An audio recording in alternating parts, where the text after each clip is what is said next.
You're born on Komodo Island, tucked away in a hole that feels more like a sauna with no exit. As you crack open that eggshell, you're probably wondering what your mom looks like, except there's nothing here. No, you're on your own from the get-go. And that's not even the worst part. You see, in the Komodo dragon world, even your siblings could be your worst enemies. You might be lucky enough to be the first one to hatch, so before you even think about taking your first breath, you've got to get the heck out of there fast. Scramble up the nearest tree like your life depends on it, because it quite literally does. You're not just avoiding your siblings, you're dodging hungry adults who wouldn't mind a bite-sized snack like you. To them, you're just a free McNugget. So there you are, clinging to a tree branch, getting your first real look at the world. For now, just focus on surviving your first few days, because the real adventure's just beginning. For the next few months, you're on a strict no-ground diet, because down there it's a jungle in the most literal sense, where every step could be your last. Imagine living on the 50th floor of a skyscraper because the streets are filled with zombies. Yeah, it's kind of like that, only instead of zombies, it's your very own kin patrolling the ground, all ready to take a bite out of anything that moves. You're not completely defenseless, though. You've got instincts, quick reflexes, and a strong survival instinct that kicks in from day one. Plus, you've inherited a handy little trick, the art of camouflage. With your molted brown and green scales, you blend right into the leaves and bark, making it that much harder for anything hungry to spot you. Think of it as your very own invisibility cloak, but instead of dodging wizards and Hogwarts, you're avoiding becoming someone's lunch. At this stage, your life is all about survival 101. Find food, stay hidden, and whatever you do, don't fall out of the tree.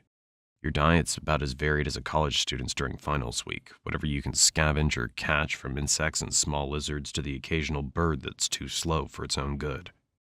Every meal's a victory, and every day you avoid becoming a meal is an even bigger win. But don't get too comfortable in that tree, because soon you're going to have to face the real world down below. And trust me, that's when things really start to get interesting. You're no longer that helpless hatchling clinging to a branch for dear life. Now you're ready to start exploring the wild world of Komodo Island. Your first few steps on solid ground are like a toddler taking their first wobbly steps, except in your case, the stakes are a bit higher. Every rustle in the bushes could be a potential meal or a threat, and your senses are on high alert. It's basically hardcore Minecraft, but in real life. Now, in most animal worlds, this would be the part where Mom swoops in to show you the ropes, but as we've established, Komodo moms aren't exactly the nurturing type. Instead, you're left to figure out things on your own, and that means a lot of trial and error. Your days are filled with mini-missions, stalking unsuspecting critters, practicing your stealth moves, and trying not to end up on the menu of a bigger predator. It's all part of the learning curve, and you're slowly but surely getting the hang of it. At first, your hunts are more hide-and-seek than stealthy predator. You'll spend hours lying in wait trying to blend in with the underbrush, your heart pounding like a drum as you watch a potential meal scuttle by. Or get swept up by a much more experienced dragon. Show off. But when you finally nail that first successful hunt, it's like winning the lottery of lizards and rats. As you grow, so does your confidence. You're exploring further from your original tree, pushing boundaries, and generally acting like the reptilian version of a rebellious teenager. Each day, you become a little more daring, a little more skilled, and a lot less likely to end up as someone else's dinner.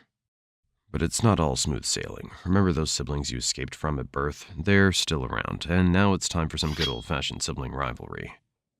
And the prize is, well, not dying. As you transition from Komodo teen to adulthood, you start to realize that the world is both bigger and smaller than you once thought. The island is vast, but it's also crowded with other dragons, each staking their claim to the best hunting grounds. It's time to find your own territory. Think of it like moving out of your parents' basement and into your first flat. Except your parents never had a basement and your family's been trying to eat you this whole time. Finding territory is like trying to score the last available seat at a sold-out concert. It takes luck, strategy, and probably a scuffle or two. You'll roam across Komodo Island, covering miles of rugged terrain, scanning for that perfect spot. Once you find a potential territory, the real challenge begins. Making it yours. Imagine walking for hours to find the perfect spot, only to discover that it's already been taken by a dragon twice your size. Now you've got a choice. Try to negotiate, which, let's be honest, is going to end in a fight, or keep moving and hope for a less crowded patch of land. Now that you've got your territory, and congrats by the way, it's time to settle into the daily routine of a full-fledged Komodo dragon. Your schedule's a mix of hunting, patrolling, and catching up on sleep. Lots and lots of sleep. You're not one to waste energy, so when you hunt, you go big. One large meal a week is your style, something that'll keep you satisfied for days. You're aiming for deer, wild boar, or even the occasional water buffalo. Your hunting style's all about patience and precision. You lie in wait, blending into the landscape until the perfect moment to strike. It's a high-stakes game of hide and seek, where the prize is dinner and the cost of losing is another day of hunger.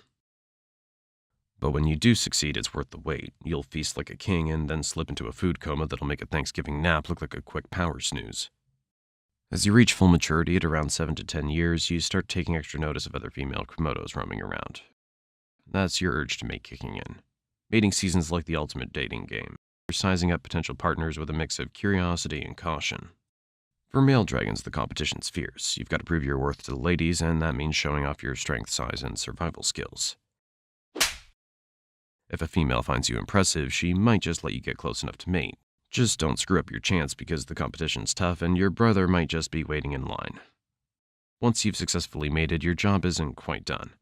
If you're a female, you'll lay your eggs in a carefully selected spot, burying them deep to protect them from predators. After that, it's back to a solitary life, leaving the next generation to fend for themselves just like you did. You've somehow made it past 10 years and all the way to 15. Congratulations. In the wild world of Komodo dragons, that's like reaching your 90s with all your teeth intact. But here's the thing, you're not as quick as you used to be, and those once impressive muscles aren't quite as strong. You've earned every scar, every notch on your scales, but now survival requires a different kind of strength, one that comes from experience and wisdom rather than brute force. But with age comes new challenges, and you knew this day would come. Another younger dragon wants your territory, and this battle might be your last.